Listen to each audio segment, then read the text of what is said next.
Correction de l'activité 1C. Dans l'énoncé, on vous parlait d'un grêlon de masse 13 grammes qui chute depuis la position A sans vitesse initiale au point O. On sait que l'énergie potentielle de position est de 0 joule.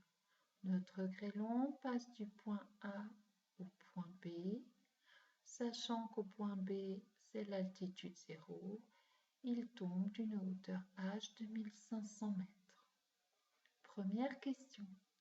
Quelle est la forme d'énergie que possède le grêlon au début de sa chute en A? Il faut la calculer. En A, le grêlon est en hauteur. Il a donc une énergie potentielle de position ou de pesanteur. On connaît la relation. EPPA est égal à M fois G fois ZA, ou bien M fois G fois H dans notre cas. Notre grêlon, il n'a pas d'énergie cinétique, sa vitesse est nulle. On obtient au niveau de l'application numérique 13 fois 10-3 fois 9,81 fois 1500, c'est-à-dire 1,91 fois 10 puissance 2 joules. Question 2. Il faut calculer l'énergie mécanique du grêlon au début de sa chute en A. Quand il est ici, on veut déterminer son énergie mécanique. L'énergie mécanique du grêlon en A. On sait que c'est égal à l'énergie potentielle de position en A plus l'énergie cinétique en A.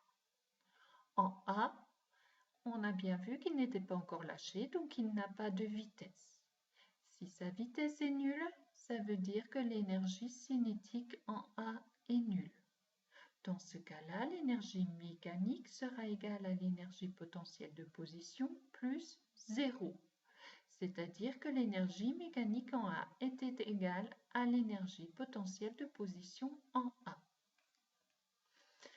On a vu dans la question précédente que l'énergie potentielle de position en A est égale à 1,91 fois 10 puissance 2 joules. Donc, notre énergie mécanique, notre énergie de position en A est de 1,91 fois 10 puissance 2 joules. Troisième question. Quelle est la forme d'énergie gagnée par le grêlon au cours de sa chute? Cette question, c'est la même que dans l'activité 1B. Donc, au cours de sa chute, le grêlon gagne de l'énergie cinétique EC, puisque son énergie de position, son énergie potentielle de position va diminuer. Quatrième question suppose que le grêlon n'est soumis à aucun frottement. Petit a, quelle est la valeur de son énergie mécanique au moment où il touche le sol en B, quand il est là? Il faut savoir que quand il n'y a aucun frottement, l'énergie mécanique se conserve. Ça veut dire que l'énergie mécanique en B est égale à l'énergie mécanique en A. Et comme on l'avait calculé dans la question ici, on a 1,91 fois 10 puissance 2 joules. Question B. Déduire de la question précédente la vitesse en km/h atteinte par le grêlon en B et commenter le résultat. Donc, on vient de dire que les énergies mécaniques sont égales. Au niveau du sol, il n'y a plus d'altitude. Donc, au point B, l'énergie potentielle de position est égale à 0, puisque H est égal à 0. Donc, on a bien en B, l'énergie mécanique en B est égale à l'énergie cinétique en B plus l'énergie de position qui est égale à 0. Donc, ça revient à dire que l'énergie mécanique en B est égale à l'énergie cinétique en B. C'est égal à 1/2 fois la masse fois la vitesse au carré en B. On doit donc déterminer notre vitesse VB. Et d'après l'activité d'avant, on avait trouvé cette relation. VB, c'est égal à la racine de 2 fois l'énergie cinétique en B sur M. L'énergie cinétique en B et l'énergie mécanique sont la même, c'est la raison pour laquelle il y a écrit énergie mécanique ici, mais c'est la même chose dans notre cas.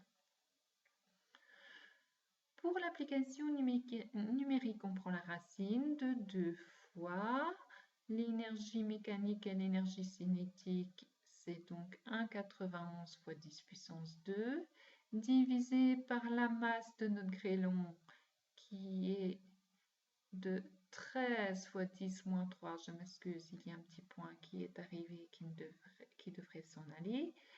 Ça fait donc 172 mètres par seconde. Pour mettre en km/h, on multiplie par 3,6, on obtient 618 km/h. Vous imaginez cette grande vitesse, ça va occasionner vraiment de grands dégâts au niveau de son impact sur le sol.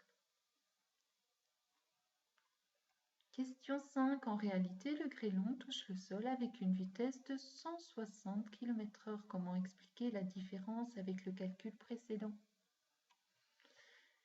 Eh bien, on voit bien que nos 160 km/h sont très inférieurs à 618. Ça veut dire que si la vitesse est plus faible, c'est qu'elle a été diminuée. Donc, notre grêlon a subi des frottements de l'air qui vont le ralentir. Cette énergie mécanique ne se conserve pas. L'activité 1C, sa correction est